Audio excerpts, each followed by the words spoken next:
Naghain ng depensa sa Department of Justice Preliminary Investigation ang mga district engineer na sina Henry Alcantara, Bryce Hernandez at JP Mendoza laban sa reklamong graft at malversation kaugnay ng mga ghost projects sa Bulacan. Personal silang humarap sa panel of prosecutors. Samantala, ang ibang respondents humirit naman ng extension. Si Margot Gonzalez magbabalita.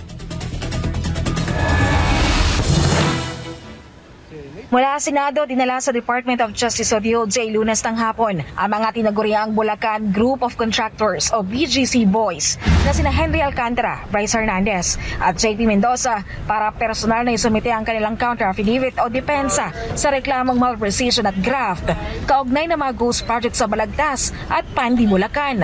Kung ano ang laman ng kanilang depensa, hindi ito isinapubliko ng Department of Justice. Ang may-ari ng Sims Construction na si Sally Santos naghain ng counter-affidavit kaninang umaga at hindi na sumipot sa pagdinig noong hapon. Pero may ilang respondents daw ang humirit na extension at binigyan pa rin ng 4 na araw na palugit o hanggang November 28. Kung makakapagsumite man daw sila o hindi sa araw ng deadline, ay isasara na ng DOJ ang pagdinig para sa pagpapalabas ng resolusyon. It's not extendable. So pag hindi sila nakapag-file, we will resolve. The panel of prosecutors will resolve the case based on the complaint and the evidence submitted by the National Bureau of Investigation. So hanggang doon lang po yun. Pero bakit natin pinagbigyan yung extension? Knowing yung demand sa atin na makapagpalabas ka atin ng resolution? Well, extensions of time po kasi they're naturally granted in the ordinary course of things. This applies generally to all cases where the respondent may file for motions of extension. In fact, ano po yun, given the 4 days is very limited na lang. Kasi normally, for extensions of time, we would grant as much as 2 weeks.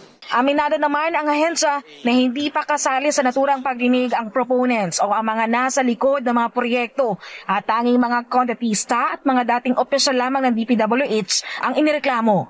Pero pagtitiyak ng ahensya, wala pa pong proponent at this point in time, but these are the people who are, kumbaga, ito yung mga low-hanging fruits, if you may. Meaning that they're the easiest to run after based on the evidence presented. That's not to say na wala po tayong hahabulin na proponents in the future. Again, these are the low-hanging fruits. We will focus on the quick wins. Inaasahan naman na sa kalagitnaan ng Disyembre o bago magpasko ay may mailalabas ng resolusyon ang Department of Justice. Ayon sa DOJ, non-bailable ang mga inihaing reklamo laban sa kanila. Para sa Diyos at Pilipinas kumahal, Margot Gonzalez, SMNI News.